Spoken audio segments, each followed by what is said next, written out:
apa yang diinginkan oleh si mayit ketika dia telah meninggal dunia.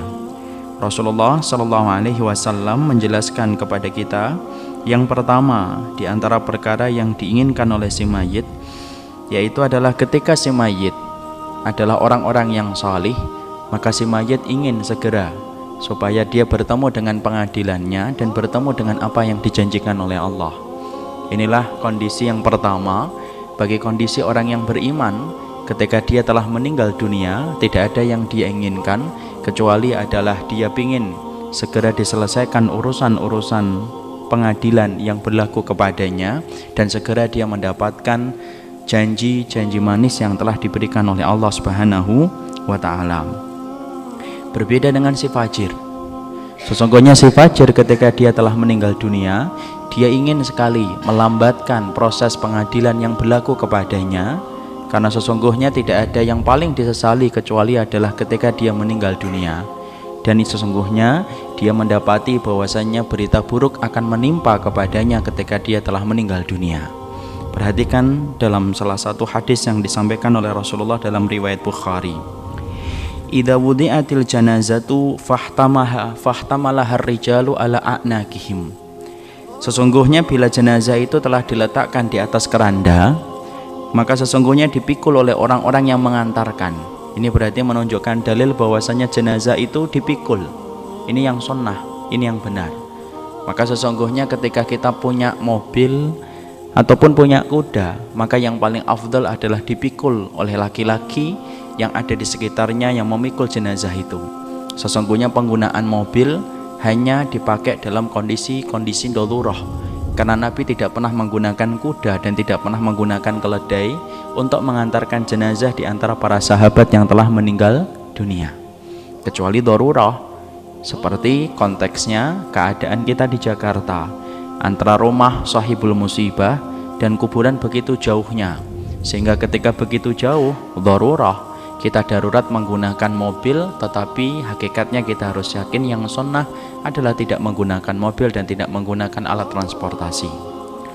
Maka kemudian fa in kanat salihatan qalat qaddimuni wa in kanat ghairu salihatin qalat li ahliha ya wailaha aina yadhhabuna biha yasma'u sautuha kulla syai'in illal insan walau sami'al insanu la sa'iqa.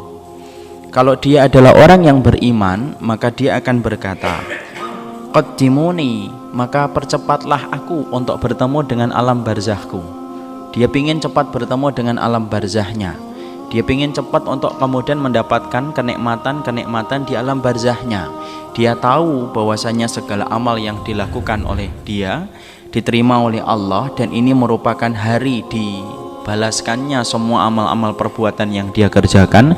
Sampai ketika dia yakin, maka dia mengatakan qaddimuni, maka segerakanlah aku untuk bertemu dengan alam barzahku.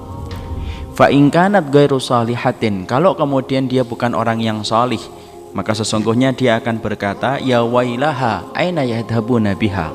Kalau dia bukan orang yang salih, ketika catatan lembaran hidupnya penuh dengan dosa dan kemaksiatan, maka orang itu akan berteriak dan berkata, ya wailaha, celaka sekali kalian yang mengangkatku ini. Hei, kemana kamu akan membawaku? Kemana kamu akan menyertaiku? Maka kemudian tinggalkanlah aku. Walau sami'ahal insanu la sa'iqa. Lalu kemudian Rasulullah mengatakan, kalaulah setiap manusia mendengar jeritan si fajir ketika dia telah meninggal dunia, pastilah seluruh manusia akan pingsan saking kerasnya si fajir ketika dia telah meninggal dunia. Ini menunjukkan yang pertama, bahwasanya di antara perkara yang diinginkan oleh si mayit ketika dia adalah orang yang beriman adalah supaya segera cepat diselesaikan segala penghitungan amal yang telah dia kerjakan. Kenapa? Karena dia mengerti bahwasanya amal-amal yang dilakukan olehnya ketika dia taat, ketika dia ikhlas, ketika dia ittiba, inilah hari ketika dia bertemu dengan segala amal soleh yang dia kerjakan. Maka dia berkata qaddimuni, percepatlah supaya aku bertemu dengan hari pembalasan di antara janji-janji yang telah diberikan oleh Allah. Contohnya gampang, Pak.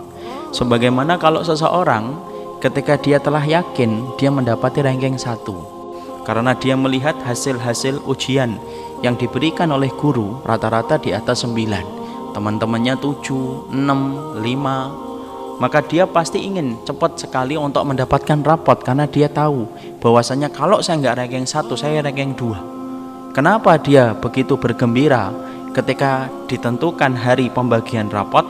Karena sesungguhnya disitulah dia akan mendapati apa yang telah dia usahakan ketika dia belajar, betul-betul mendapatkan balasan, yaitu adalah penghargaan ketika dia mendapatkan ranking 1. Tapi perhatikan ketika anak, dia jarang belajar, dia ngerti bahwasannya lembaran-lembaran ujian yang dibagikan oleh guru ternyata tidak sesuai dengan apa yang dia bayangkan, dapat 4, dapat 5, dapat 3. Pastilah ketika hari pembagian rapot deg-degan. Karena apa? Dia merasa jangan-jangan saya tidak naik kelas, jangan-jangan nilai dan rapot saya ini penuh dengan angka merah. Jadi inilah yang menjadi salah satu tanda kegembiraan yang pertama yang Allah segerakan. Orang yang pertama kali ketika meninggal dunia sudah dibedakan oleh Allah. Si mukmin, dia langsung mendapati segala amal soleh yang dia kerjakan itu betul-betul menjadikan dia tenang, sampai dia berkata, qaddimuni, percepatlah saya untuk bertemu dengan hari pembalasanku, percepatlah langkahmu ketika aku ingin bertemu dengan alam barzahku. Tapi kalau dia adalah orang yang penuh dengan dosa, dia sudah ngerasa dosanya, maksiatnya, bid'ahnya, syiriknya menjadikan dia ketakutan ketika akan dibawa ke alam barzah.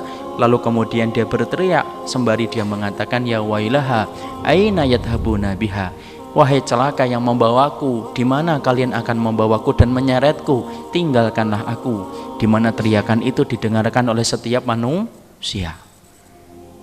Kalaulah kemudian manusia mampu mendengarkan, manusia itu mampu dalam keadaan pingsan saking kerasnya suara itu.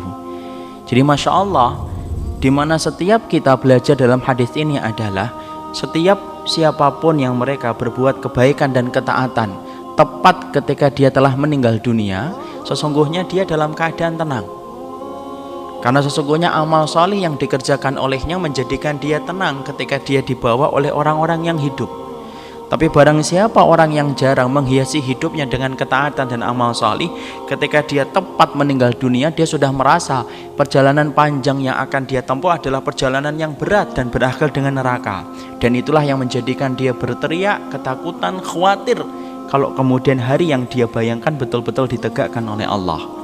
Inilah yang menjadikan Masya Allah, betapa beruntungnya orang yang beriman ketika mereka telah menghiasi hidupnya dengan ketaatan, karena tepat ketika dicabutnya nyawa dari jasadnya, Allah langsung memberikan kepadanya ketenangan sehingga dia minta dipercepat untuk bertemu dengan alam barzahnya.